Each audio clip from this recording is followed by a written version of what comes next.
Ladies and gentlemen, welcome back to another episode of Notre Dame Primetime Live. I am your host, Ryan Fravel, with my co-hosts Ben and Sean. We are back after a long bye week with Notre Dame taking on Texas A&M this week. Can get back on track. Kind of had to deal with that Miami loss. Feeling sick to our stomach for the last, 12, or not 12 days, but the last like 10 days or so. So excited we get Notre Dame football back. How are we feeling, guys, with A&M coming up? Excited? Still depressed about the Miami game? How are we feeling? Yeah, both. No, but I feel better than full. I think that it gave us a boot to be aggressive, and the defense is going to fly all over the field. I think the O-line's going to look better. It's a home game. We got to win this by at least 2 scores. I think we put both to ass or shove them in a locker, whatever Ryan says. That's only for recruiting. Well, yeah, we're going to do it today. Yeah, actually, whenever he says it for games, we actually lose. No, because I said we were Yes. going to put belt. I said we were going to put belt to ass to A&M last year, and we won. Well, guess what? I didn't know you last year, so That is well. Does not fit my narrative. I think we'll be fine. I think this is a good team. I think we're a good team. I do see this ending like touchdown. I think if we lose, it'll be by touchdown.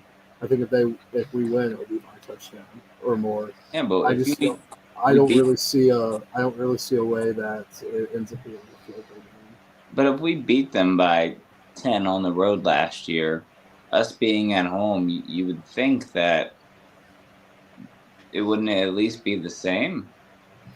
No, because different teams, new year, new thing. Ohio State beat Texas in the semifinals by 14, and they beat Texas at home by 7. I think it's a little different with the. See. I think it's different. All right, let's get into our first topic real quick. We'll kind of talk about a little things that Marcus Freeman talked about in his press conference yesterday that I kind of thought was pretty interesting.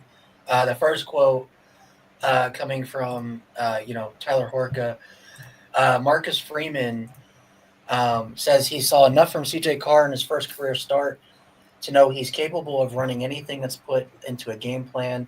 He admits the early objective against Miami was to get Carr comfortable with easy pitch and catch. Notre Dame playbook will be open going forward. Now, my question is, obviously, what are your guys' thoughts on this? And secondly, will the Notre Dame playbook be completely open from this point on? Do we fully think that the playbook will be completely open against A&M?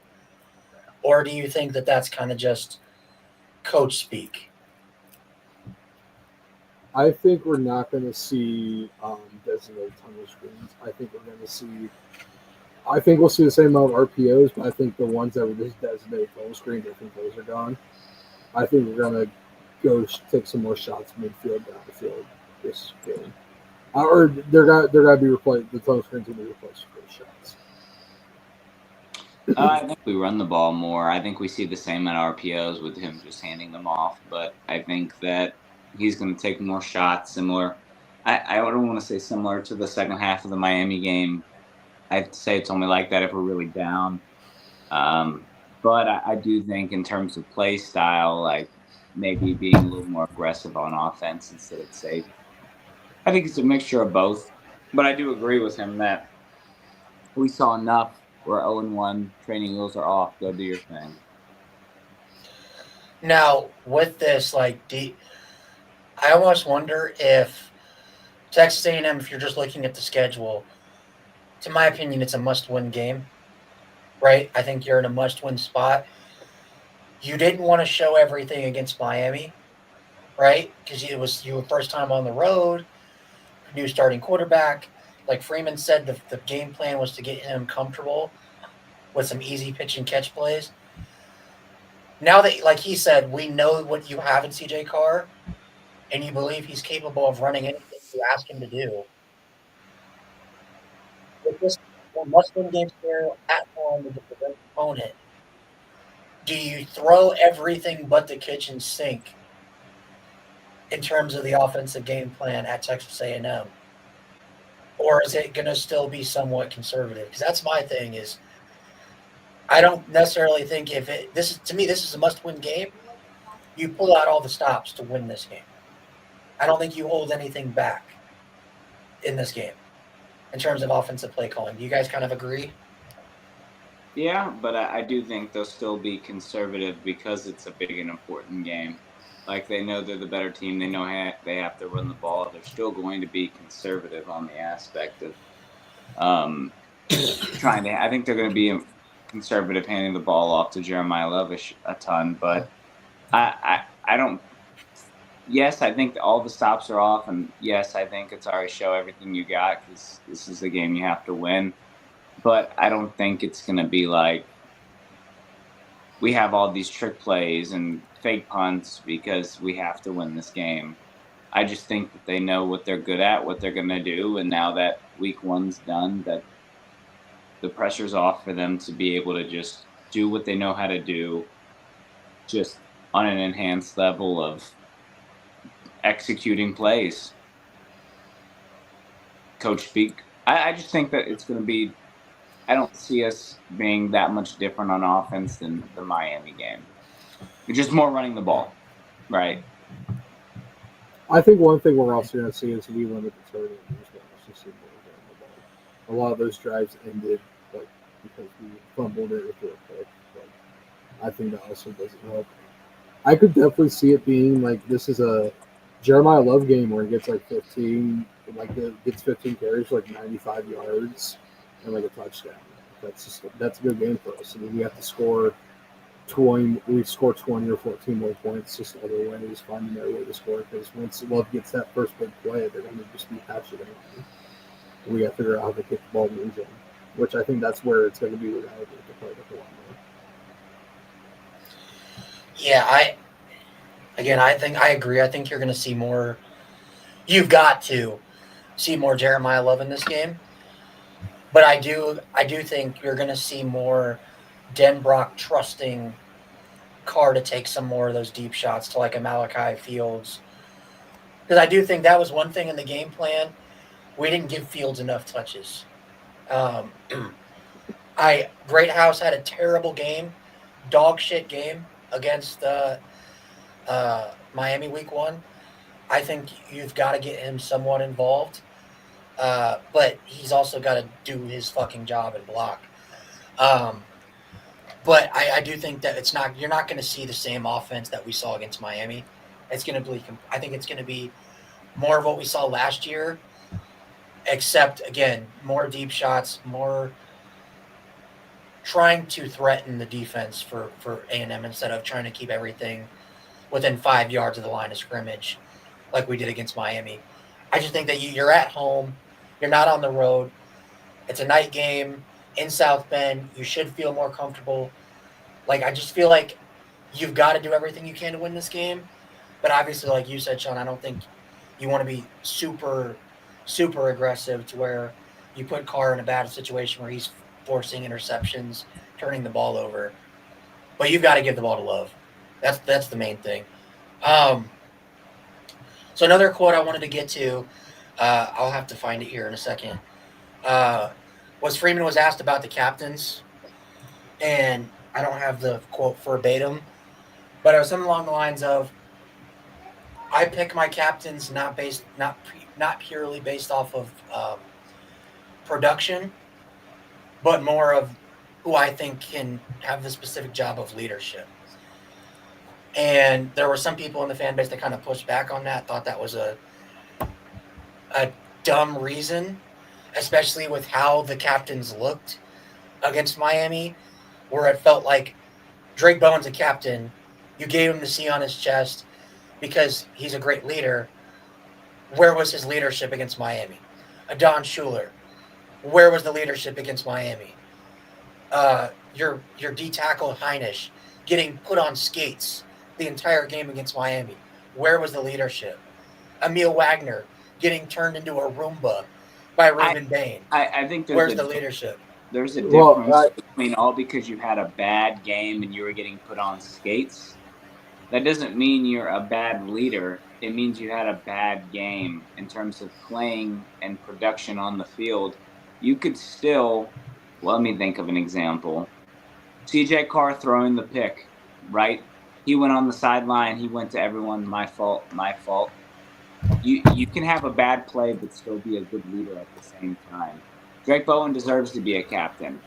Wagner and all these players deserve to be captains. I agree that I don't think all because you're a good football player means you should have a captain on your chest. Like, you earn being a leader.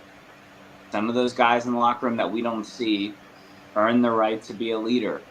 Like, I don't think that it's just, oh, Jeremiah Love's the best running back in the country, let's just give him captain because he's so good. He could be a great leader, but maybe he just doesn't want to take on that role, or maybe he is more of a silent approach. Some of those guys. Well, if I remember, Sean, Freeman said that none of the what do you call it? What was the term he used? None of the guys like Love weren't even given the option to be voted for. Like, none of the underclassmen. Leonard Moore wasn't given the option. Yeah, but Love was at the end of the day. At the end of the day, captains are being the option of captains being voted on. It's decided by the team, and it's also decided by the coaches. Now, the players can go out there and vote whoever they want. If they really think Jeremiah Love should have been captain, they would have went to Marcus Freeman and been like, "Hey, like, we know that you might not think it, but us as players, we think Jeremiah Love's captain material." They didn't do that. I just don't think they see Jeremiah Love as captain. They could have put their jerseys on his desk, laid them down, and said, "Rudy, Rudy, Rudy." Like, well, no, that's how Heinrich's going to play. That's how Heinrich's starting this week. But no, captain is not a position for you have to look at how a player plays. Will Pauling's a captain. He played like shit, but we don't hear that. We don't hear that because Will Pauling's in the goo. He's sleeping day and night in the goo. He don't give a damn. He don't go to class. He's in the goo, watching film. He don't give a damn. But no, it's not a position that you get by being good, like being a good player. It's by being a good teammate, by being an outspoken teammate, by making sure that the players know that you are someone they can go to. I don't give a shit. Like, realistically speaking, football's football. These guys are making relationships with each other that have for the rest of their life. They're proving if they're men or not. I could give a shit if Heinrich sucks or Heinrich sucks. I could give a shit less. Because I know we have other guys who could take his spot if he sucks. That's fine. But he's going to be one of the guys to be like, hey, guys, I might be doing like shit. I'm able to admit that. We have to work as a team, though, to recover here. And one thing, and I know, and it's got to sound weird as a Notre Dame fan saying something good about a Michigan football player. But what did we see Bryce Underwood do? He played like shit. But what did he do in that game against Oklahoma? He went up to their freaking senior running back with, what, $2.4 million and said, hey, we need you right now. Like, we need you to get better. That's what you want in a captain. You don't care about how the self-performance is. We also saw him whining and complaining on the sideline. Well, that too. He's also a little bitch, but guess what? That's still a good captain. So here's my thing. We see a lot of players. I kind of agree with what Noah says here, but only to a certain extent. He says, I get Freeman's point, but how do you look up to a guy who's playing like absolute shit, just demoralizing for the rest of the group? You look up to that guy who's the first one in the practice facility trying to get better. I agree. But here's my thing. Last year's team, part of the Jack Kaiser was nowhere near the most talented guy on that defense. Nowhere near. Like, let's just be honest. He's a 60-year guy for a reason, right? Well, he was talented in a different. He was talented. But physically gifted talent. The reason he was so good on that football field wasn't because of his talent. It was the leadership he provided and how he brought the team. The team being close made their play better. He made that linebacker group so close that all of them benefited from it. That's what I'm saying. Like, we had Bertrand, who was a fifth-year guy who had a C on his chest. My thing is, like, Bowen, in terms of what we saw last year, he deserves a C on his chest. Where is the Jack Kaiser and Bowen? Where is the J.D. Bertrand and Bowen? He was in the room with those guys for 2 years. Where is we didn't see it against Miami, grabbing his teammates on the sideline and saying, wake your ass up, do your job, or getting his guys up on defense. There was no energy. There was none of that. Where's a Don Schuler doing that? All I saw from it, again, I was at the game. Don Schuler fucked up his assignment. Christian Gray's yelling at him, saying, dude, you're supposed to be in this zone. You're over there. You just gave up a first down. And all Don Schuler's doing is waving people off. Yeah, That's not captain material. And that's the thing, though. We're comparing, like, if this is a problem throughout the whole year, I fully agree. Like, yeah, if a Don Schuler, if we're in week 6 and he does the same thing against fucking USC, I'll sit up here and be like, yeah, Don Schuler, get your head out of your fucking ass. Come on, buddy. I don't think it's smart to compare captains because every captain and leader is going to be different. Some better, some worse. But I do think, like, if you want to talk about play and a guy playing like shit or whatever, not saying this guy was playing like shit. Before the injury, Benjamin Morrison wasn't having as good of a season as he had the year before. Got hurt. But guess what? He was still a captain on the leader on a team he wasn't playing for. He wasn't playing on that team, but he was still leading it while being hurt. Right? You can lead at the same time. Wait, so I didn't know this. The captains have to want to be. Love said he didn't want to be a captain. It wouldn't shock me if he didn't want to be a captain. Freeman said in the conference that not a lot of people's day, and there were some people that he expected to be one and didn't want to stand up to be the option, or there were some that stood up that he didn't expect. If you really want to think about it from Love's perspective, he has a lot of things to worry about. And that's why you don't really ever see, like, in certain roles, you don't see star players really ever become captain. Unless it's like a quarterback or if it's... Is Jeremiah Smith a captain for Ohio State? No. No. Okay. But Jeremiah Love's not an underclassman. He's an upperclassman. He's eligible. Yeah. But no, but Jeremiah Love, he has a lot of other things going on. He's we have to say it. He's gonna probably be a first-round pick. He's hoping to be a first-round pick. Probably. He's probably gonna be a top 15 pick. He's gonna try to be He's trying to be a Heisman contender. He's trying to do all these things. He has to carry this running game. He's the main person on this running game. It's not shocking if Jeremiah Love said, "I don't want the stress of guys coming to me looking for leadership when my head's down." Like, it wouldn't shock me. Jack Kaiser, the big thing Jack Kaiser was is that he understood the assignment. And it sounds very dumb for me to say it like that, but he understood what he had to do. He understood that he had to get guys hyped. He understood that he had to do his job the best he could to set a good example. Jeremiah Love might have felt like, hey, there's other things I'm worried about. I don't want to have that. But I don't want to have the I'd rather someone say, I don't want that role than take it and be not good at it. Yeah, I do think the thing is, I do think Love is good at it, though. That's the thing is, like, Love, he can do it without having the role, though, and that's fine. Like, I think that there's still leaders on this team without the C on their chest, but I would rather have a captain who's not as good playing on the field right now and trying to get better and be a good leader than having a captain who's a good player that sucks at leading. So, to me, having a C on your chest means something. And, again, I get where you're coming from, Sean, where you said you can't compare captains. But to me, what we missed a lot against Miami, but I feel like what we missed the most was a leader on the offense and defensive side of the ball, like a Riley Leonard that would, even when Riley Leonard fucked up, he's going up, dapping up his offensive line, saying, I got you next drive. Like, was or Riley like an Leonard Xavier. Looking like the Riley Leonard captain? Hold on, Xavier Watts. Wait. Yeah, go ahead. Then CJ Carr did that. You don't need to be a captain to do that.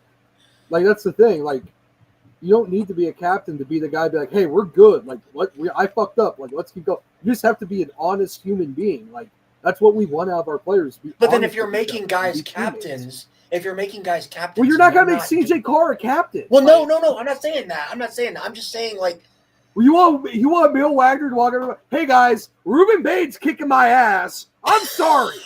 Like, what do you want? I'm sorry. Man. No, like I also think that timeline's a big thing. Like, not Riley Leonard wasn't the captain of Riley Leonard status week 1 and week 2. It had to develop. There was probably, I'll be honest, after the NIU game, he probably have to do a lot of self, Yeah.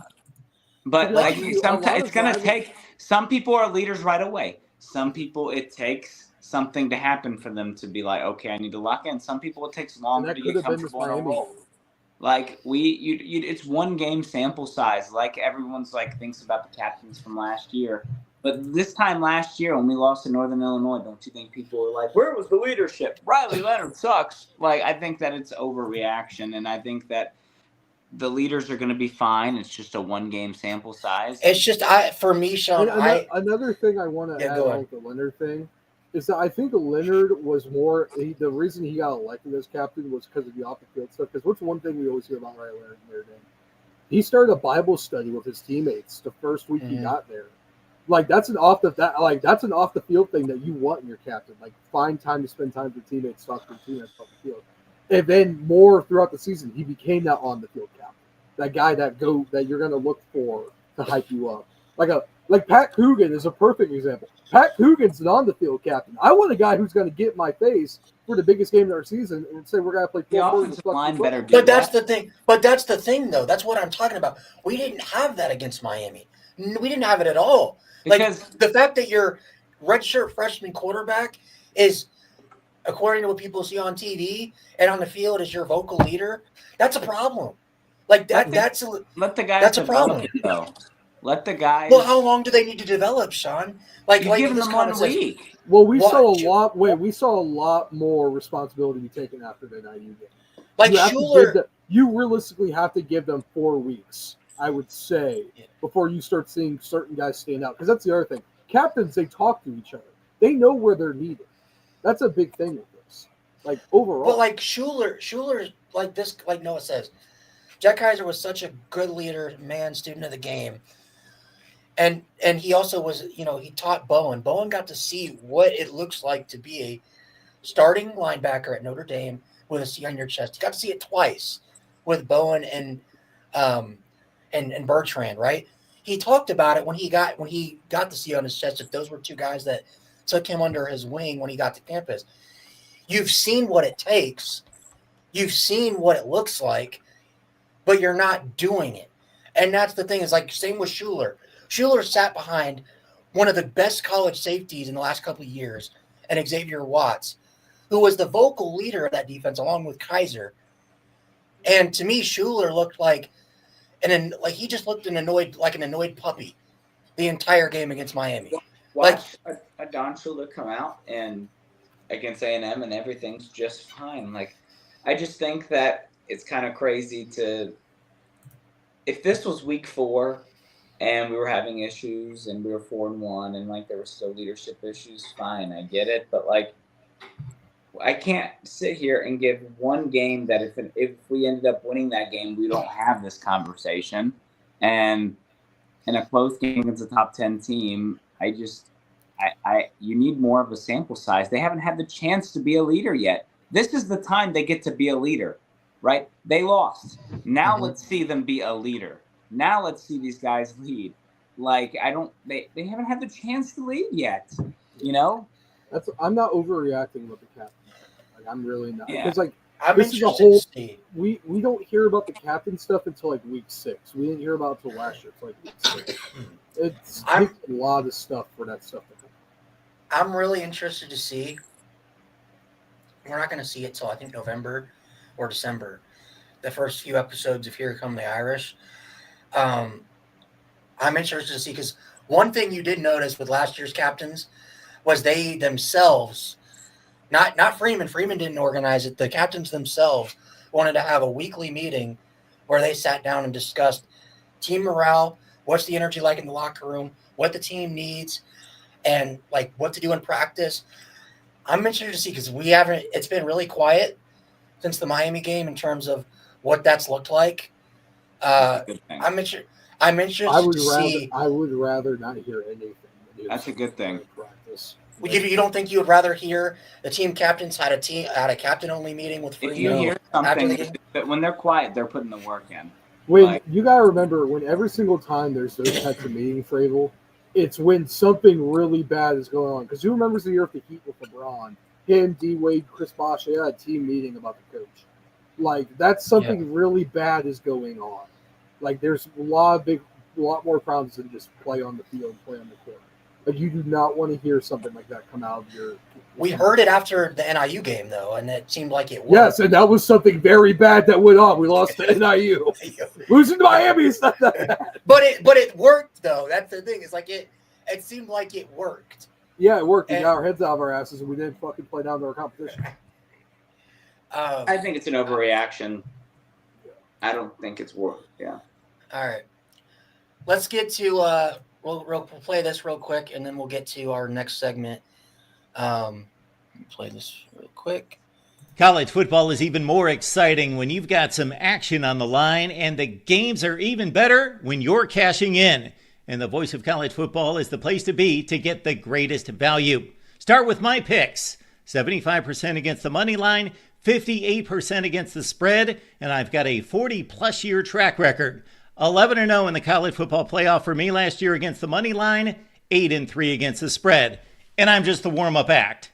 Steve Merrill of Wager Talk is our ace in the hole, show stopper. 7 years with the Voice of College Football, over 30 years in the industry. Steve gives us analysis on all the big games, but you can't miss Steve's weekly under-the-radar pick. 28-12 against the spread the last 3 years.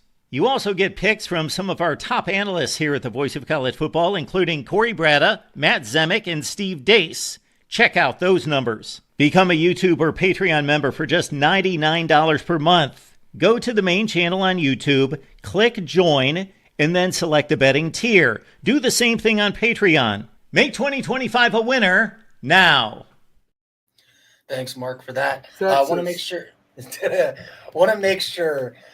Go ahead and get your. If you want to support the channel, support Voice of College Football, go get your Voice of College Football merch now at vocfb.com/shop and use promo code Voice of College Football Notre Dame, and get yourself, a nice hat, nice shirt, nice hoodie. Fall weather's coming up. It helps support the channel, helps support us. So make sure you go check that out. Now, real quick. Every uniform, every jersey, or every sweatshirt you buy helps get Ben out of the prison that he's in right now. It moves me out of the fucking dungeon. Because we're going to put it on a 5-leg parlay. If you buy 10 sweatshirts, he gets out. So If we buy 10 sweatshirts, I get $6, guys. Every ball cap you buy goes towards another bar for Ben's internet connection. So, all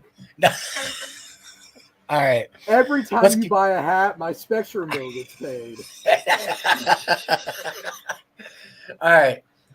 So, real quick, let me get this up here. Number 16, Texas A&M goes on the road. Will, you can't say that. Yeah. Notre Dame, according to our friends over at Novig, Notre Dame's a 7.5-point favorite, and the over under for the game is 49.5. Make sure if you want to go ahead and get some good odds on these, use code Voice of College Football ND when you sign up for Novig. Remember, participants must be 21 years or older. If you have a gambling problem, make sure you call 1-800-GAMBLER. Looking at you, Ben.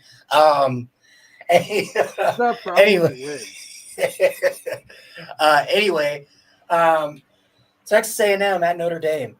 Let's break this game down and kind of give our preview predictions. Yeah. How are we Aggies feeling versus the Irish? Aggies versus the Irish. Texas versus Indiana. Oh, Jesus. Oh, wait, anyway, so I kind of want to go down the line here.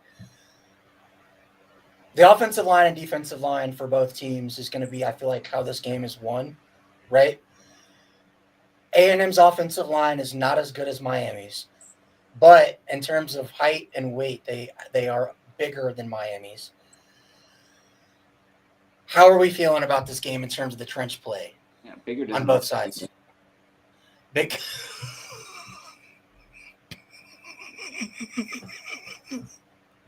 Damn it. Is that never mind. I'm gonna leave that one alone. Let's not get kicked off the air, guys. Go ahead.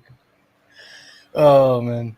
I think that they might be bigger, but they might not have the Notre Dame struggled with stamina, so they might not have as much stamina, or They might not have the agility that the Miami O-line had. I mean, I do agree that this offensive line isn't as good. The defensive line's still really good, though, so I wouldn't be surprised if our offensive line had struggles again. But I don't – I mean, yes, the game's won the trenches, but for me it's how much Jeremiah Love gets the ball back and turnovers, whoever has more turnovers.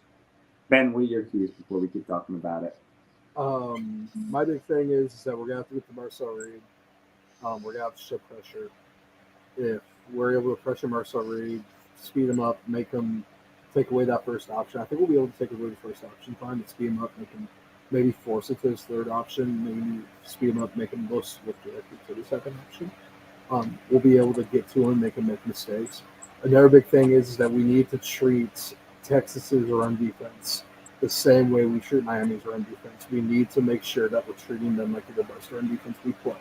We cannot just look at past games and be like, oh, we're going to run over them, because that is how you end up making mistakes. It's how you think that later on you can run the football when you really can't, because you're going to run into a very fresh run defense. So if you're saying, oh, we could throw the ball early on and then rely on the run. I'm of the mindset coming into this game, one, I don't think Heinz should start. He's going to, though. I'd like to see an improved performance from him. But ultimately, I think if you're Chris Ash, you play Texas A&M the same exact way defensively you played A&M last year. We played a lot of man-to-man coverage. Hold on. A lot of man-to-man coverage. We made Connor Wegman have to beat us with his arm. He couldn't do it. People are trying to say that Marcel Reed has heavily improved as a passer. I still don't buy it yet, because I want to see him face an actual defense that has a pulse. And I still, on Notre Dame, I want to see it. Your mic's cutting out. Can you repeat that? Yeah, I dare Marcel Reed to drop back 34 times like he did against UTSA. I dare our pass defense, like if he throws that ball against our pass defense, it's not going to be the same as it was against UTSA and Utah State, especially if we're playing the man that we played last year. Yeah, I think it's different, though, on the ability to move around the pocket and break free like Wegman versus Marcel Reed running the football. It's a big difference. But Wegman was a better passer than Wegman's not a better passer than Marcel Reed. Last year he was a better passer than Reed. No. Marcel Reed is able to make throws that Connor Wegman could not. There were throws in our game against A&M that Connor Wegman could not make. If we let Marcel Reed make those throws, we give him an opportunity.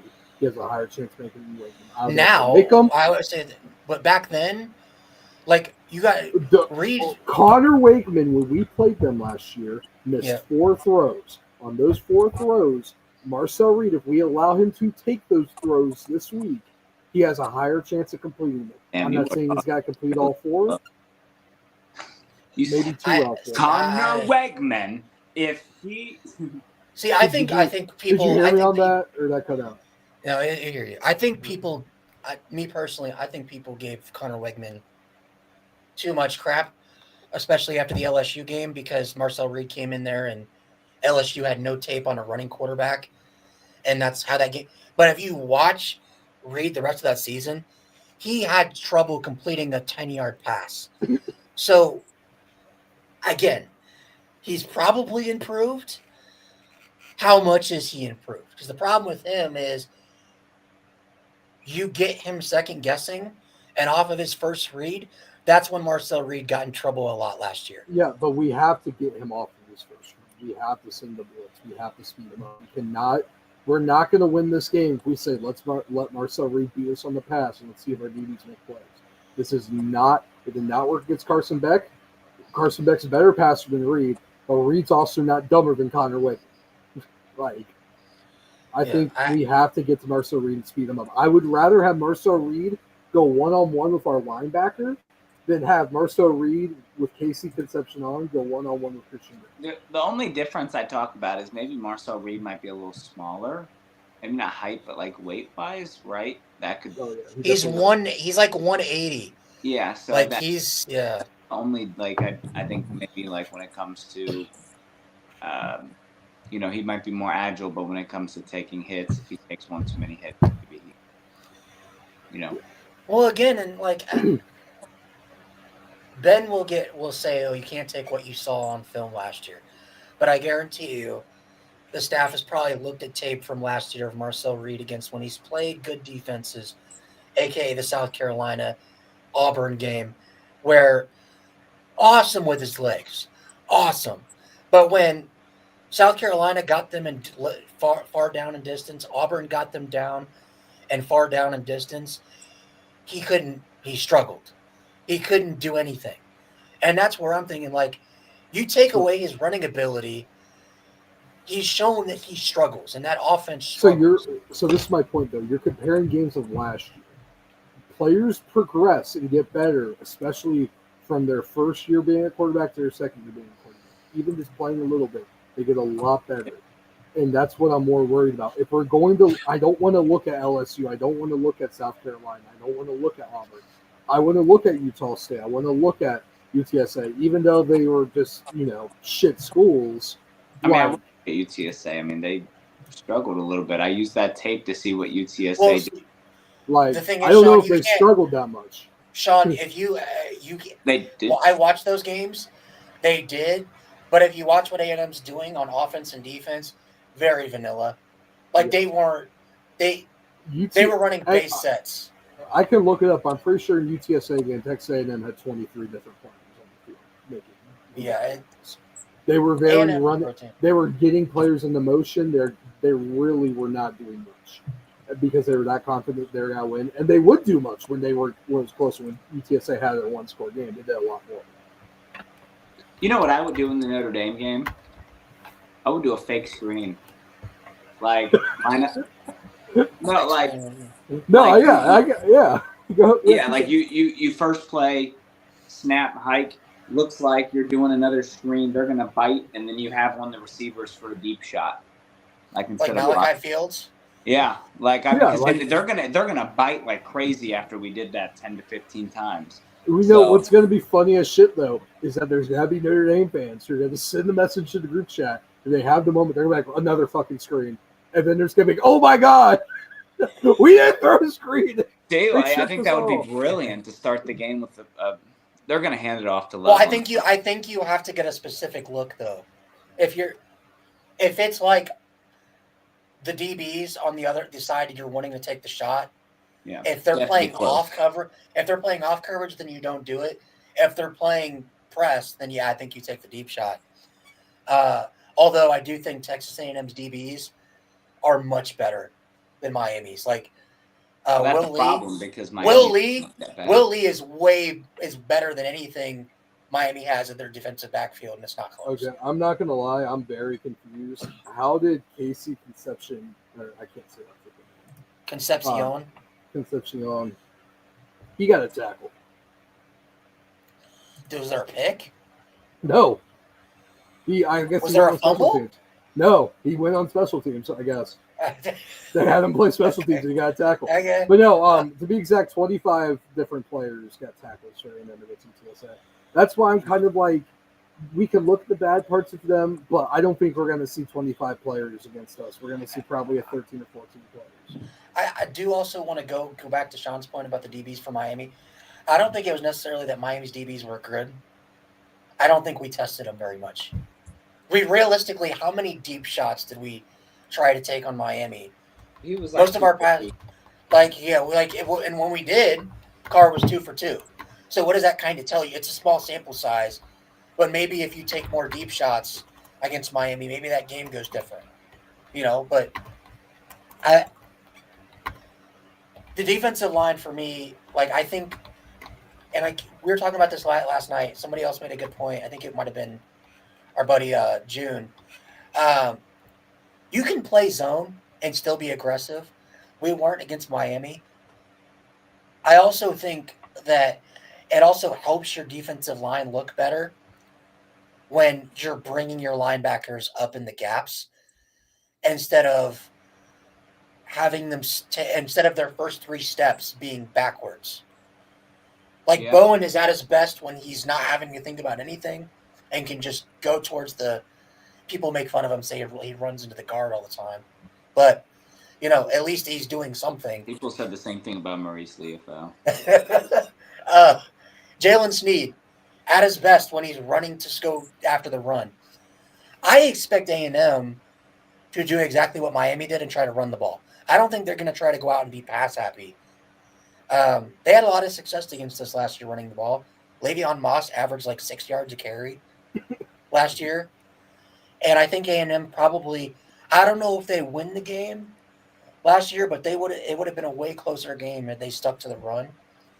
Problem was, I'm blanking on Colin Klein, their OC, got very pass happy late in that game with Connor Wegman, which I don't understand why.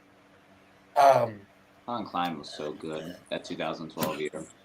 He got a lot of shit last year for the offensive play calling. So I'm interested to see, is it the same thing? Does he stick to for his own excuse? One of the big ones was that last drive of the game, they're going to pass. They were going to pass. They weren't going to be able to run the ball down the field and score. I remember people were giving me shit for that. The final drive of the game where Christian Gray forced the incompletion. Well, remember when they got it to 3rd and 2 on that final drive that sealed it? They ran the ball with Moss on 2nd and 10. He gets 8 yards. And Klein, instead of handing the ball off again to Moss, he calls two straight pass plays. No, that was 4th and 2. No. It was 2nd and 10. No, it was Moss gets 8 yards. It was an incomplete, because I remember it was an incompletion. Moss got the 8 yards because they said, I wouldn't be shocked if Texas A&M tries to run something here and try to get the receiver open top of the middle. And that's when Christian Gray made the play. It was 4th and 2. Because I remember that. Because they were saying that 3rd and 10, they knew they were going for it anyway, so that's what they ran. Well, and I remember, Elko after the 4th and 2, you can see him rip off his headset, flip it up and go, run the fucking ball. What are we doing? And he's yelling at Klein. And I'm like, yeah, you 2nd and 10, you get 8 yards. You're down by a touchdown. You had timeouts left. You got pass happy with Connor Wegman when your receivers were dog water. So I get it, but I don't know. I think that's just hindsight. You run the football, but at the same time, you have to also think I want to say they used the timeout already in that drive because of something stupid. Actually, it might have been the 3rd and 10 run that used the timeout. But there's a lot of things that go into that. What I'm interested to see, talking about this year's game, is seeing, I think Malachi Fields is better than Bo Collins, and seeing a quarterback that doesn't run as much as Riley Leonard. Even though Riley Leonard, I feel didn't run as much in the A&M game last year. He really didn't. It was a lot of short intermediate throws, so probably quarterback play will be very similar, to be honest. But I'm interested to see with someone who impressed me, and even my wife said, Jordan Faison looked really good in that game, especially early. So if he's going to, again, be the better receiver in this game. So I'm interested to see, the aspect of, the receivers being better this year, how that's going to match up. I'm also interested to see, on the other side, how does the offensive line play? I know some people, Noah, freaking out thinking that our offensive line is dog doo-doo and is going to get obliterated by A&M. I don't see it because I still think Knapp is a good offensive lineman. I still think you can criticize Wagner all you want. Realistically, the only 2 times in his career he's looked bad was against Abdul Carter and Ruben Bain, 2 guys who are going to be first-round picks, arguably both top 5 picks. He was great every other game against every other team. And it's not like he was playing a bunch of scrubs on the edge. He played against Nick Skirton. He held his own pretty well. He played against Ashton Gelati last year, did pretty well. It's not like he was facing dog duty, so I just don't think it's there's a lot of overreaction from people in the fan base. Ruben Bain killed us, so Texas A&M is going to just dominate us up front. I don't agree with that. Is it bad that Knapp and Lambert both looked so bad that I'm like, Wagner didn't look that bad. Like I'm like, I Yeah. think he was one of the better offensive linemen on the field that day, and he was bad. But Knapp and Lambert looked so bad that I wasn't set on. Realistically, our whole O-line looked bad, besides for a center technically being bad. I'm That's interested to my thing. see. I like I said, I think the rain, the humidity, whether it was hot or not, just being tired and humid on the field, being Well, at Knapp home. tapped out. Knapp tapped out. Like, he legitimately asked to come out of the game, and it was in the fourth quarter. Styles Yeah, Prescott came in. Let's see if They were having to ice him on the sideline with like let, bags let's of see ice. let's see if a game that's normal circumstances, if they look better as a unit. The main thing I want to point out, because we do have to see both sides on this. I don't think A&M has a better D line than Miami, but they have a pretty good D line. Like their D line, I think it's a D line that we do better against. I think we match up better. Just Miami's D line is just so good. It's kind of like how I compared. I did it with the Miami fan. I told him like, I think Miami's running back room is great, but I'm not going to put them near Notre Dame's running back room because our running back room is possibly the number one running back room in the country. I think Miami's D line is the best or second best D line in the country. Is a thing. But I think A&M probably has like a top 20. Yeah. And I get Cassius Howell. Everybody's talking about him. Matt, our good buddy, is talking about how he thinks he's better than Nick Skirton. I don't think so. But again, So everybody's going. Yeah. Vrabel's got to be the first one to say we need to start real black. We lose this game. No, I do think. If we lose this game, I don't know what I'm going to think. Like, I think if we lose this, I'm going to be disappointed and depressed. That's what I think we're gonna learn pretty fast, like certain things. Like we just need to get better as a team. I think the coaching staff talks about it a lot. Like, do you play younger guys more? I mean, if you lose this game, is it like, all right, love, we love you? Or No. You do not know. You play your guys who are good, but you also allow your younger guys to get better at certain positions. Like, for example, Gray might not play as much for Zachary. Like stuff like that. No, not that. Like, I'm thinking more if you move like safeties around more. I don't know if we play Stroman as much. Linemen, you move around more. Maybe we go away from Eli Raridan. Maybe we. Who are we going to? Who are we going to go to? That's the question. Well, maybe we go away from Jane Greyhouse and we go to Will Pauling more. Maybe we open it. Like, Will Pauling is done after this year, man. But no, I'm more talking about like other players getting better, like seeing if we do better with them. What I'm more trying to say is, realistically speaking, 10-2 Notre Dame with a loss to A&M Miami, do they deserve to be in? No. But will they make it in? I think they'll have a shot because the recency bias, because that means we win 10 straight. The only way we get in, USC will be a ranked game. And then I think USC will be a ranked win. I think it will be probably a top 15 win because I think USC's got to be. I think they're going to beat Michigan. Michigan they look like they were settling. They don't care about winning an Michigan. That's what they look like. Shout out Husker and Enemy Territory podcast. By the way, he asked what happened in Miami. We lost. The team in Miami put more points on the board than we did. Yeah, I do think again, and I'll stick to this. I think Notre Dame played one of the worst possible games they could have played. I think Miami played one of their best possible games they could have played. Notre Dame lost the turnover margin by 2, only lost by a field goal. So I'm not. There are people in the fan base that are on the complete opposite spectrum that think this team's not a playoff team. This team, season's over. Pack it in. I'm not on that train. I think that if that game against Miami's played again, I think Notre Dame wins. Especially if we get that matchup later in the season. But anyway. I do agree. Wait. You just said you think we'll win against Miami?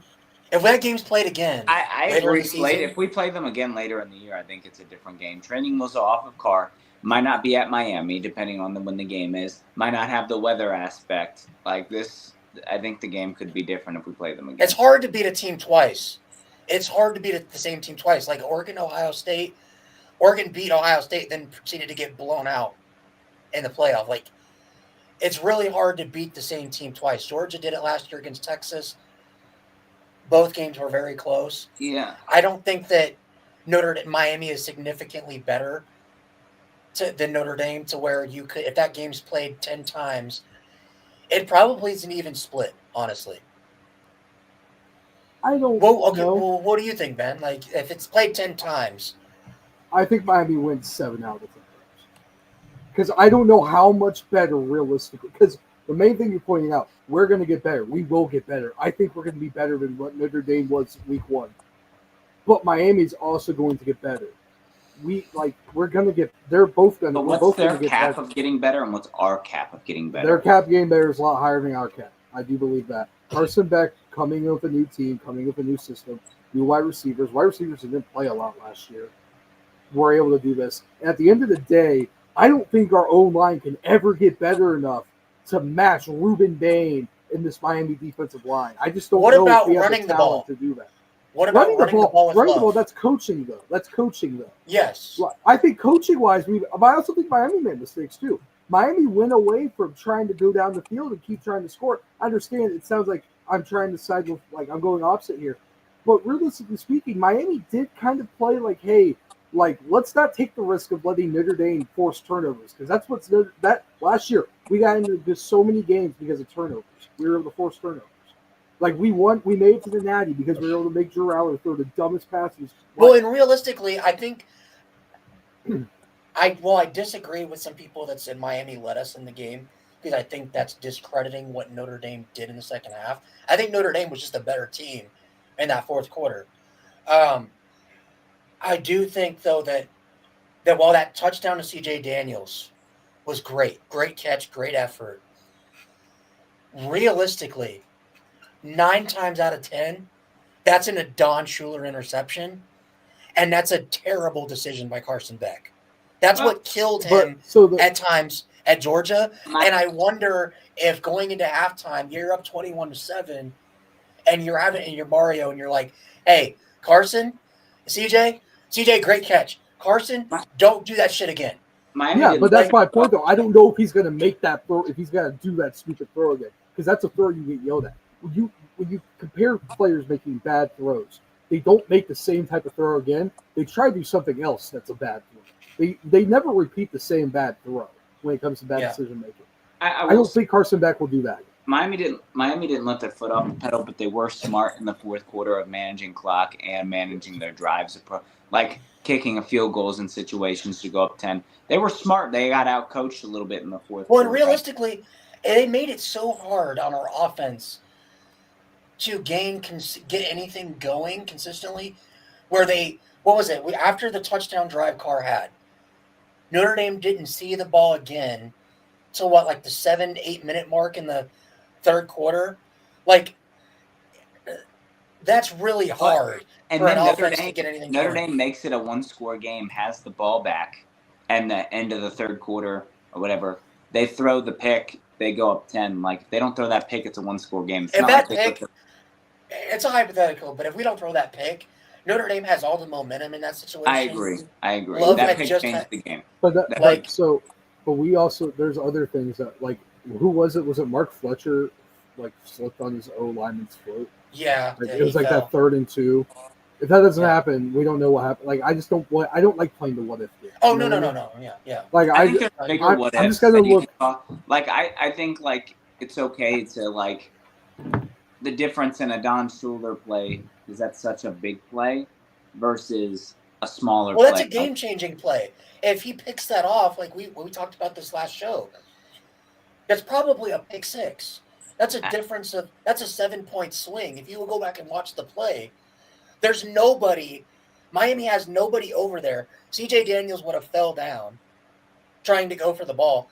Realistically, all Don Schuler has to outrun is Carson Beck. Do you trust him to outrun Carson Beck?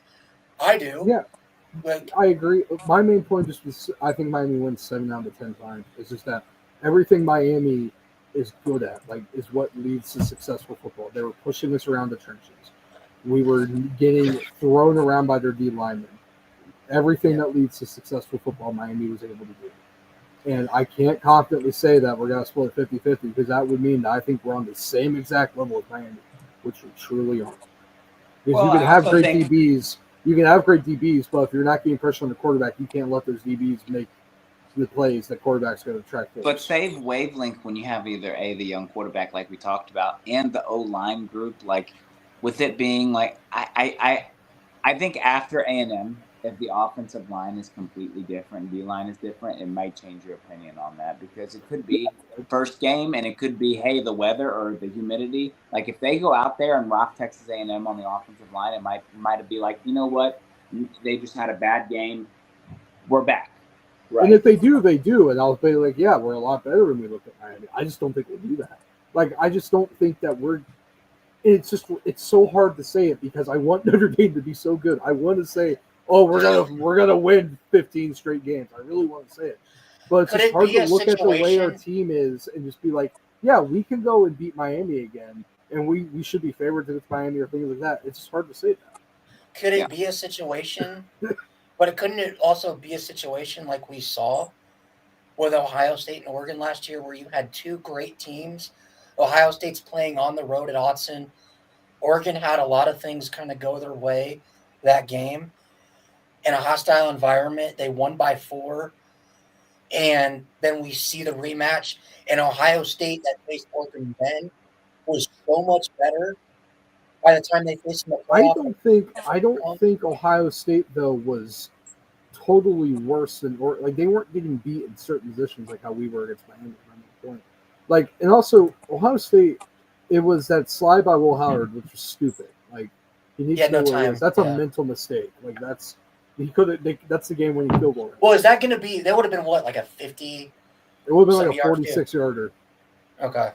No, they did that correctly. He just has to speed up and get down faster. That's the only thing that, like, maybe you gain an extra yard by going a second. Well, let's get back on track. Yeah. All right, let's get back to the game.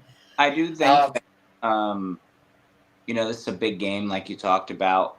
Notre Dame getting in the playoffs at 10-2, it really depends, but you do feel like you need one of the resume boosters, right? You need one of these games. So I think Notre Dame knows that. I think that having the bye week is a big advantage for them. I think that is extremely important for this team to regroup. I'm going to pick Notre Dame always, but I just think they bounce back. I think if they can beat Texas A&M on the road by 10, I think they could at home beat A&M with preparation, more preparation than what they had last year. So, all right. Now, Sean, with the odds presented by our friends over at Novig, are you taking the 7.5 at Notre Dame, like the minus 7.5, or are you taking just Notre Dame money line? Y'all are gonna hate me.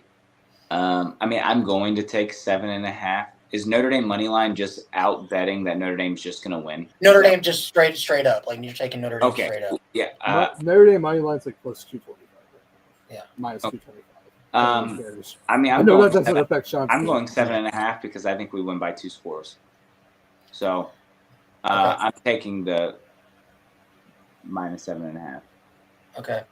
Ben? The final score of the game will be 24-17. So I'm going to take the plus 7.5. Who will score the 24 points? I do not know. Well, obviously the kicker will get 3 of them. So, which team will score the 24 points? Oh, okay. Oh, sorry. My bad. I will take the under on that. I think if Notre Dame wins, I think we win 24-17. I think if Texas A&M wins, I think they score 7 more points. I just see it being if we lose to A&M, it's got to be like a final drive type thing. Like it's just that it'll be a mud fight. It's got to be a pound for pound dog fight the whole time. And I think if we beat A&M, I think it's got to be kind of the same thing we saw last year against A&M. I just don't think we end up kicking a field goal. I think it's got to be we're just going to kneel the ball out. Like I think A&M's going to probably get a first down. I don't think they're going to throw the ball at 4th and 2. Any chance that Notre Dame comes out angry and just puts belt to ass in their first home game like USC? Like, any chance I wake up tomorrow and Salma Hayek's at the end of my bed? Like, there's a chance for anything. Like, Um, but no, like, yeah, they definitely could. I'm not saying it's impossible. I'm just like, if I'm putting my money, which I did put my money here. I took Notre Dame. I took the +8. That's why I did it on my bet. If anyone wants to trail me on it, I did +8. And I took under 50 points on my. You can tell I didn't use this app, but it's fine. So yeah, I'll tell you why I bet. That's why I did. That's why I just think it'll end up being. so I am surprised that this game's line's not closer. It's kind of just stayed kind of pretty stagnant. It's kind of gone back and forth. I've seen between -6.5, -7.5, kind of in that range. So a lot of people are very confident in Notre Dame as of right now. I do think that this game will be a close game. I think it's going to play out very similarly to the game last year. I think the only difference is you're going to see a lot more scoring than what we saw. I think both offenses are better than they were last year. So I think Notre Dame wins 31-21. I'm taking Notre Dame minus the 7.5, and I'm taking the over in the game. Again, if you go ahead and take these odds, go over to Novig and use code Voice of College Football ND when you sign up. And again, just make sure you're 21 years or older. If you have a gambling problem, call 1-800-GAMBLER.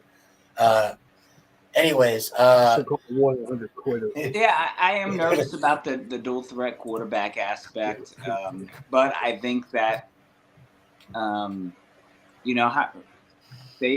a team that practiced against Riley Leonard, plays against Navy, which is different because of option.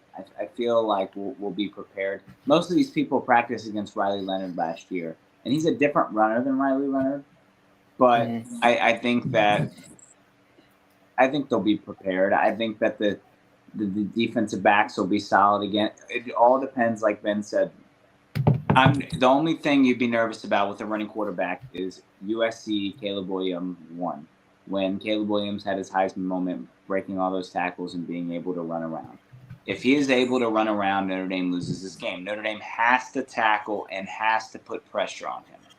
Realistically, outside of Blake Horvath and I'm blanking on the Army quarterback, I don't really count those because they're not really dual threat.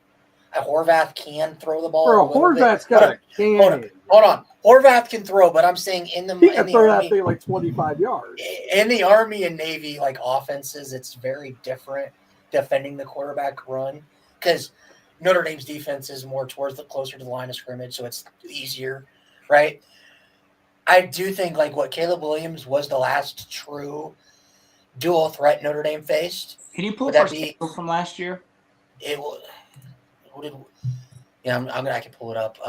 Yeah, because we could be missing an NC State or not Louisville, something. Chuck wasn't Josh was able to run the ball, but he's not a guy that I'm talking like a Marcel Reed.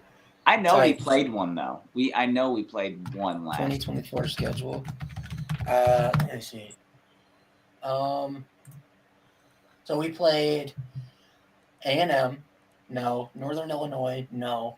Purdue, no. Georgia Tech, Miami, Georgia Tech, no. Because yes, the backup quarterback was a dual threat quarterback. He was not Pyron was a dual threat quarterback. Okay. We played Louisville. Who was Stanford's quarterback? Ash was no. He could run, couldn't he? He could run, but it was not because he was a good runner. It's because he couldn't pass.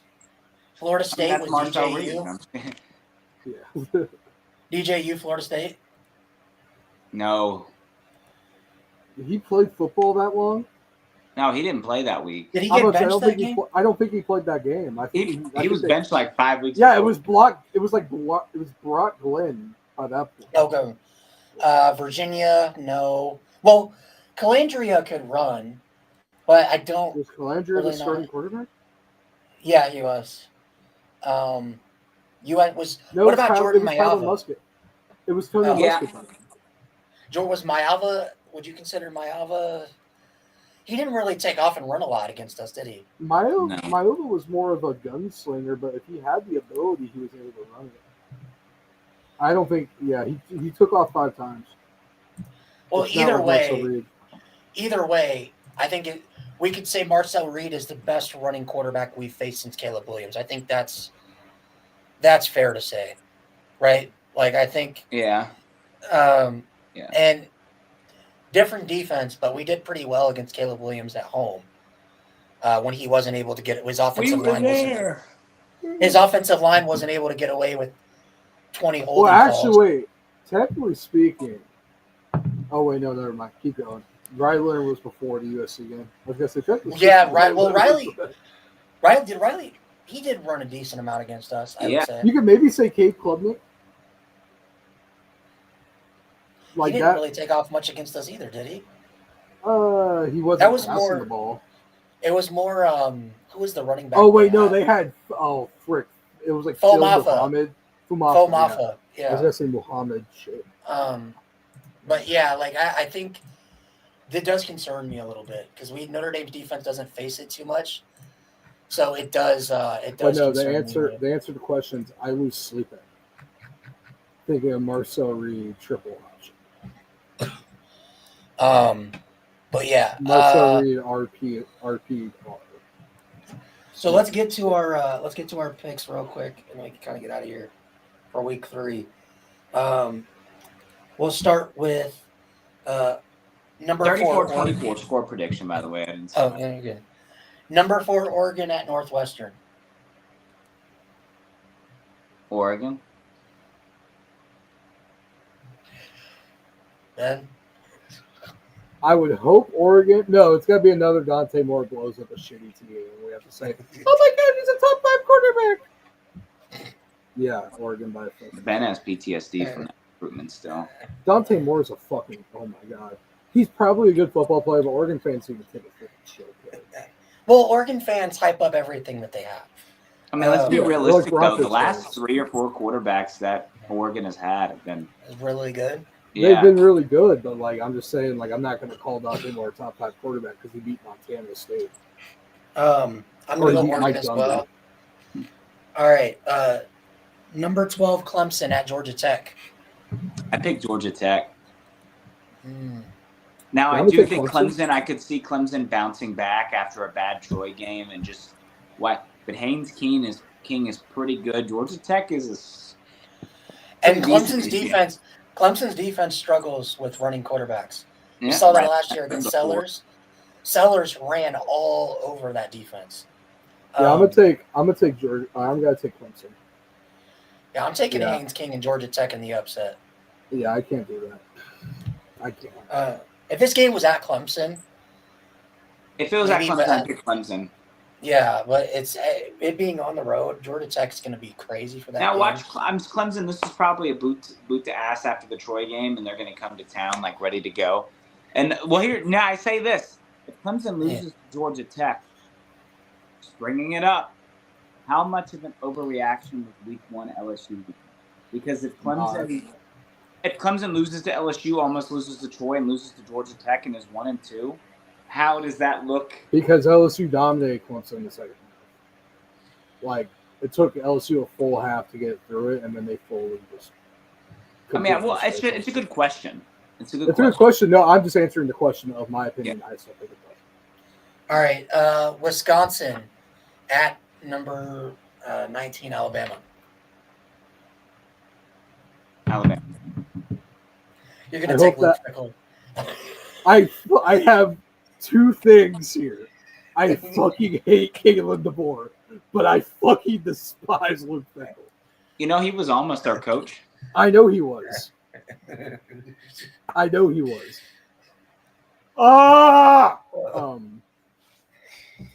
Give me fucking Wisconsin on the upset. No, fuck that. Give me Alabama. Oh, give me Alabama. Yeah, the recruitment fake hat thing. I got all like. Hey man, Alabama got their shit together against ULM. All right, we got our shit together against Purdue. Yeah, I'm taking Alabama in that one. Tickets are $20. That's insane. For Alabama, Wisconsin. For Alabama at Alabama. Ryan Denny Stadium, $25 tickets are insane. That's crazy. See, Georgia at Tennessee. I picked Georgia. I've been thinking Tennessee all week, but I saw that Tennessee is probably going to be without their two best starting cornerbacks. I do think Tennessee's a decent team, but I'm going to pick Georgia to win this. My main thing is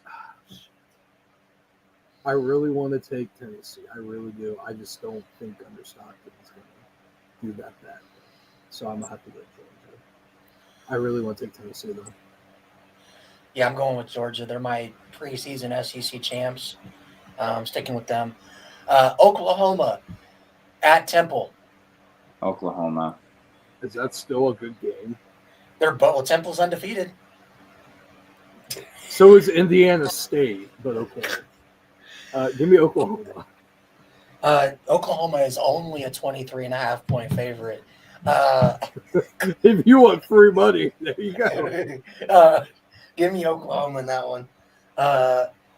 Let's see. South Florida at Miami. Let's take a minute to talk about this. I do want to mention this. Yeah. Tell me why. And I don't disagree. I think Florida State – actually, I do think Florida State should be in the top 15 right now. I don't know about top 10, but I'm okay with it, right? But tell me why Florida State beats a top 10 Alabama, goes all the way up to like 14.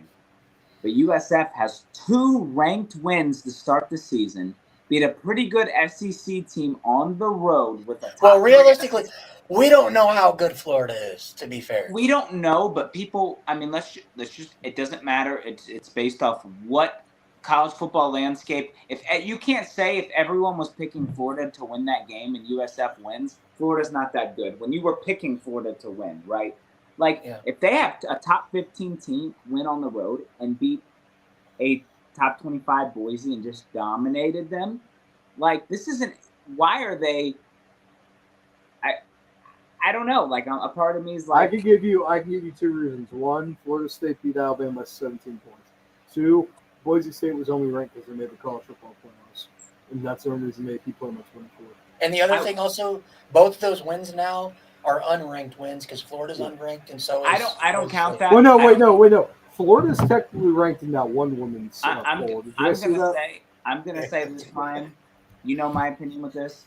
I don't give a shit about that mindset.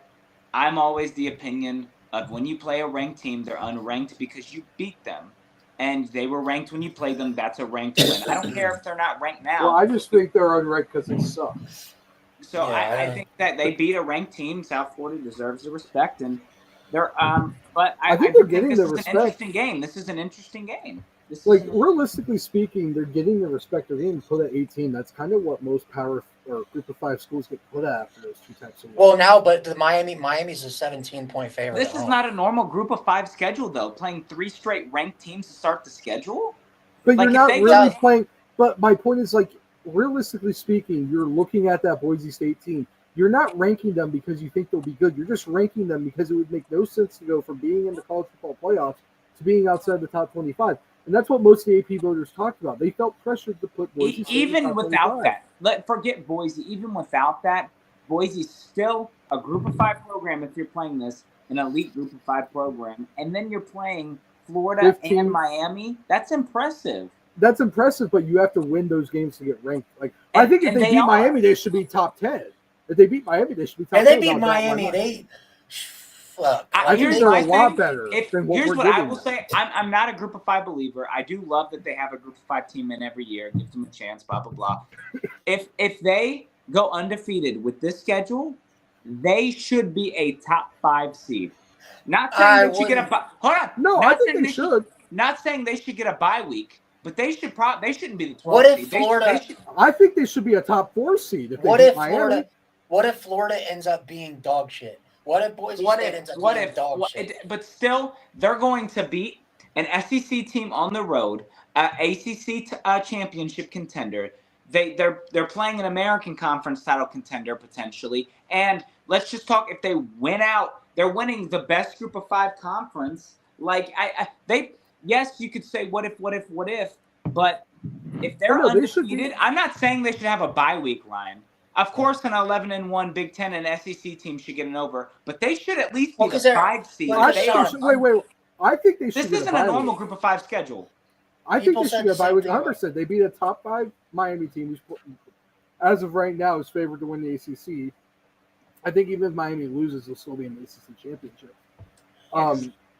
Like it's an out-conference game. But I think they should be.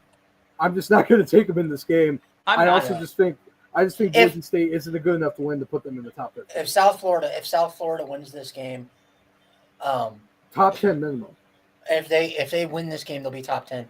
I do think I would be so pissed at Miami for beating Notre Dame and then shitting the bed. I don't care how good South Florida is. If you lose this game, that is such a Mario thing to do. You better not fucking lose this game. I will be pissed. I think Miami's going to win.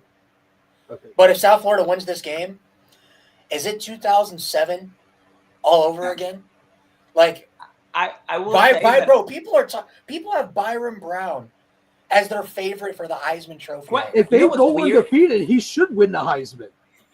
I'm going to be honest. You know There's no what's weird other is quarterback that looks better. Every time I simulate EA college football, he's a Heisman finalist, even before the season. So it's funny how that worked. But I do think that even if Kenny Minchie wins the Heisman every single year in mine. So I mean, no, he wins it at Tennessee or Clemson. Yeah, he does. I will say that I think even if this team goes 11-1 or 12-1, they should be the group of 5 playoff team. Mm-hmm. Even if they go 11-1, if Army's 12-0 and this team goes 11-1, they should probably. Army's already got one loss. I know they do, but you know, like Navy, like this seems like a Boise State last year. Like Boise State's got to went to Oregon and barely lost. I think the same thing will happen for the state. Yeah, Miami wins though. Is it at Miami? Yeah. It's at Miami. God, well, no, so bad. That's not saying much. I do want to say at Miami, at Florida. That's like Sean, a 45-minute drive. Sean, come on. And They're actually, realistically speaking, they might be closer to the stadium than Miami University is. Realistically, let's not act like it's going to be some hostile environment. Like that's my friend lives in Miami. He was telling me he texted me today. He's like, bro, the worst thing just happened. So he had two tickets to Miami versus USF sitting on his passenger car seat, and he went into the gas station to go get something to drink. He comes back out. Some jackass broke into his car and left 2 more tickets. It's an old joke, man. He gonna let you go? I'll be all night. I'll be all night. I'll be here all night. I heard they're giving that shit out at Costco memberships. Did you see by the way, and I get it's Bethune, but they go from setting a stadium record against Notre Dame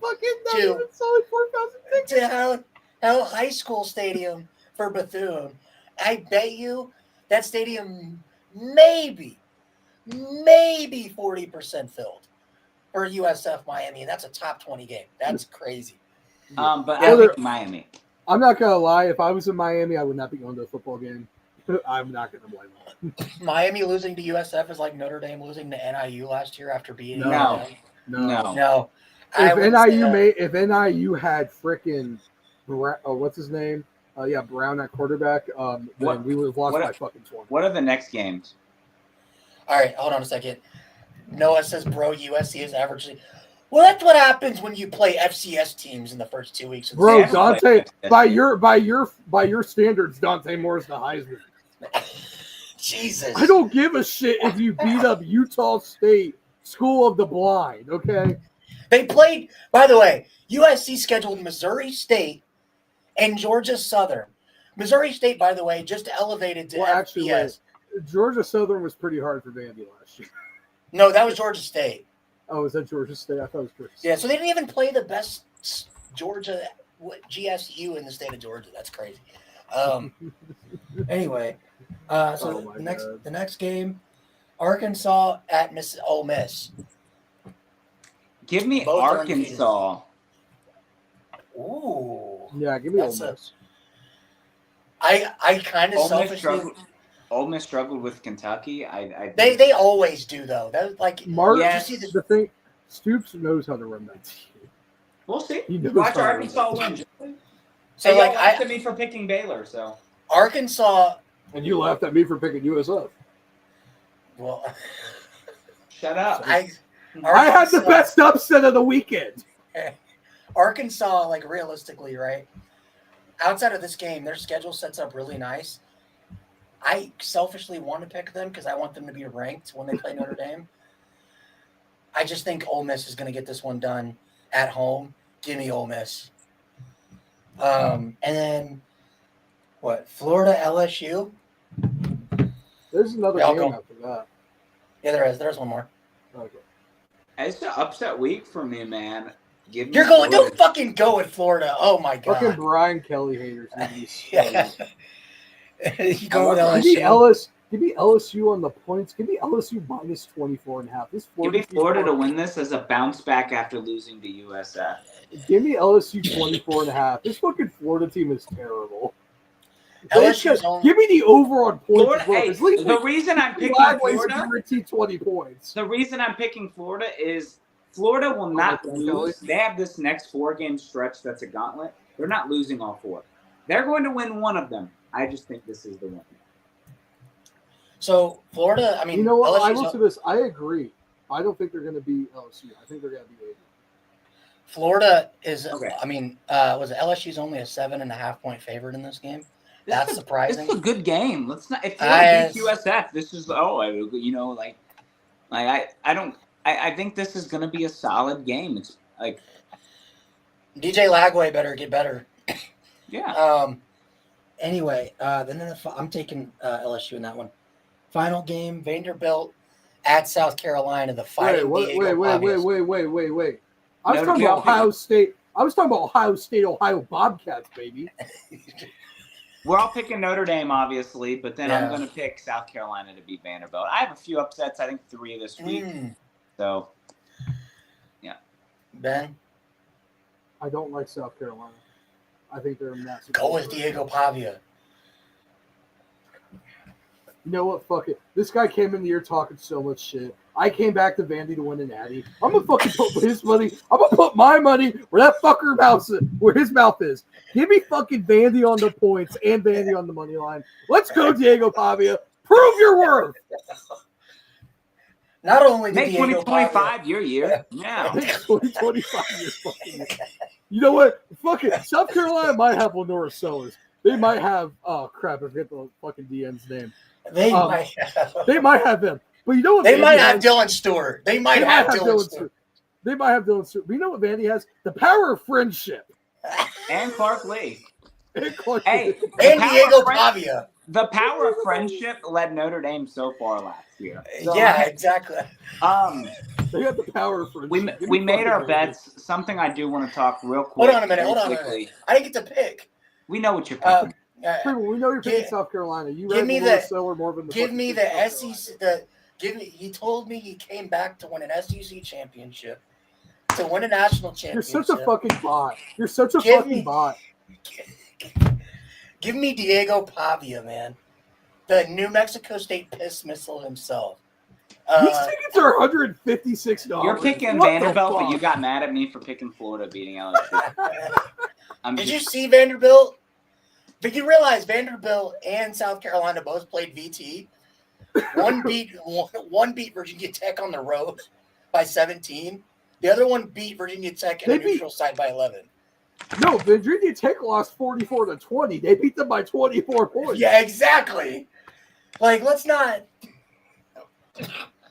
I'm sorry, but I think beating Virginia Tech at VT at night is a lot harder than beating them in a South Carolina is overrated. After that, the last 2 games, did you see them against South Carolina State? They won 21-3 against an FCS team. They did not look good. But that's our final game. I have a question. Go ahead. Will the crowd be hyped for A&M? I mean, yes, I think so. First home game, Notre Dame fans are excited, but you've seen the tickets go down, and will fans be like, we're 0-1, we're not as good after making the natty? Kind of. This is the shit that pisses me off about being a Notre Dame fan. Really, it does. Is our fan base is a wine and cheese crowd. I'm sorry, but if you only wanted to go to this game because you expected Notre Dame to go 12-0 and beat everybody, like, you're not a true fan. Like, if you are seriously thinking, I'm going to sell my ticket to the A&M game, I'm not going to go to a Notre Dame game because we lost to Miami by 3. Like, I get the fuck out of the fan base. I'm sorry. Like, we need more people that genuinely care and want to be at the games. About these players in this team. We should be loud as fuck. We should be loud as fuck. But the thing is, like, Will I we keep be? on the chest. Will we be loud? I think there's one thing we're forgetting. What this home game? What's the first time we're allowed to do? Drink. Buy beer. We're throwing shit on the field. One shitty call. One fucking shit. I'm looking at you, fucking. I don't know who's repping this fucking game. We'll find out on probably Thursday. I'm looking at you, buddy. If you fuck up one call, you're gonna have 30 fucking Notre Dame fucktards who are hammered because they just took fucking Bio 3 exams. And they're like, I want to fucking throw a beer. I'm looking right at you. You better get ready to dodge. You better not fuck up a call. But no, I think we'll be loud. You thought Texas fans were bad? You thought Texas fans were bad? Picture when our rich asses come in there. Fucking arrogant ass fucking alumni come in there. You thought Tennessee fans were bad with throwing golf balls and mustard bottles? You thought WNBA fans were bad with throwing dildos on. Yeah, you're going to be mad when Notre Dame throws Bibles on that field. Yeah, we throw Bibles and crosses on the field. I know. Don't do that. No, that's not. People are going to bring the holy water. We do not. Throwing it. God damn it. They'll throw the beer cans on the field. That's their holy water. I got this beer blessed by a priest. I still think this is going to be, like, I think we're going to be loud. This is still our highest selling home game this year. Most tickets like $190. I think the next is like USC at $170. And then, of course, like, we'll have other games. But I think we'll be fine. I think the fans will know the assignment. I don't think I've talked to A&M fans. I don't know if A&M's traveling that well. I've been told that A&M doesn't travel that well, and they don't really, like, because of the ticket prices early on, they won't be traveling.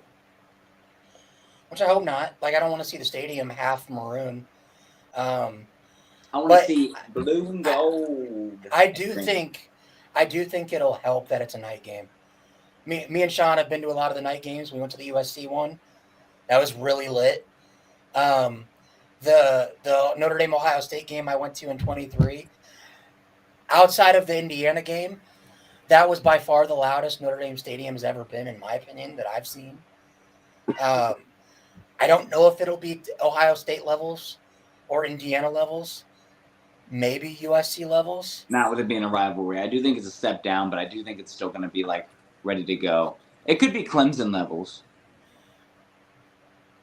I don't know, because are we talking about the 22 Clemson levels?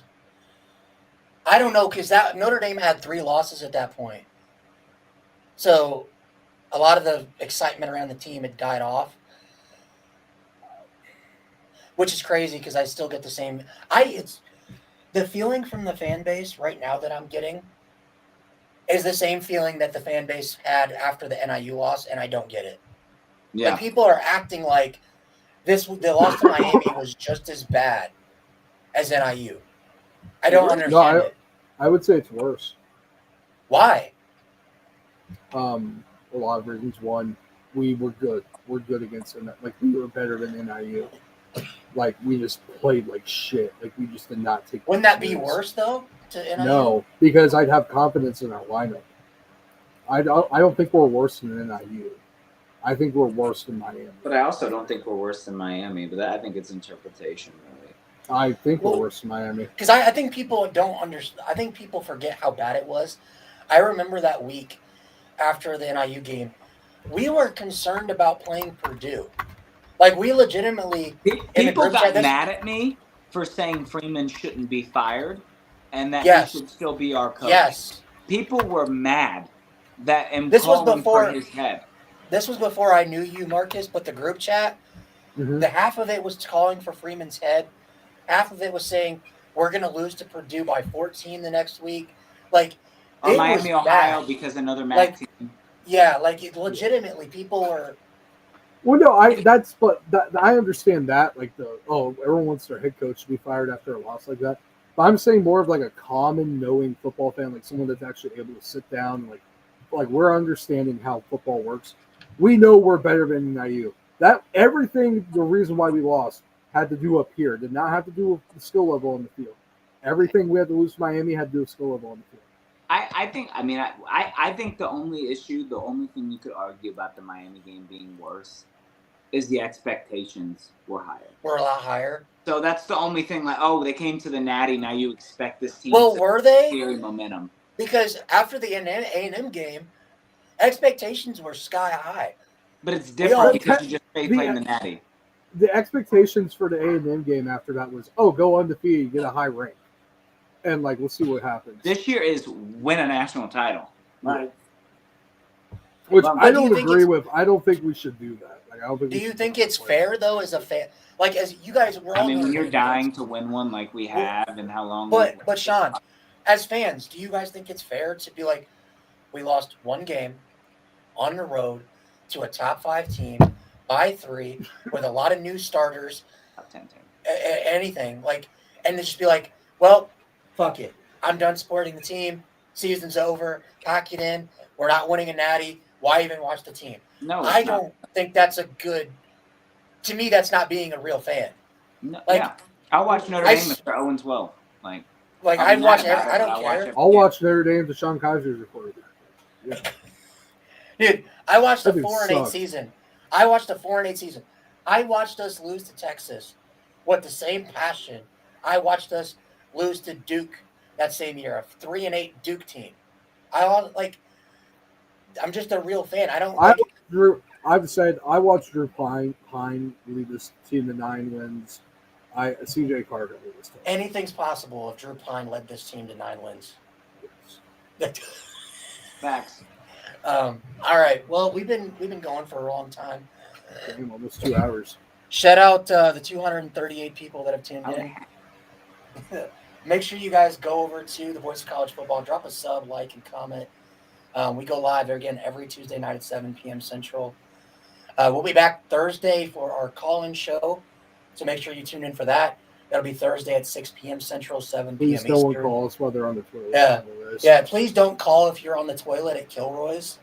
Thank you very much. Anyways, guys, I've been your host, Ryan Fervell. This has been Notre Dame Primetime Live with my co-hosts, Ben and Sean.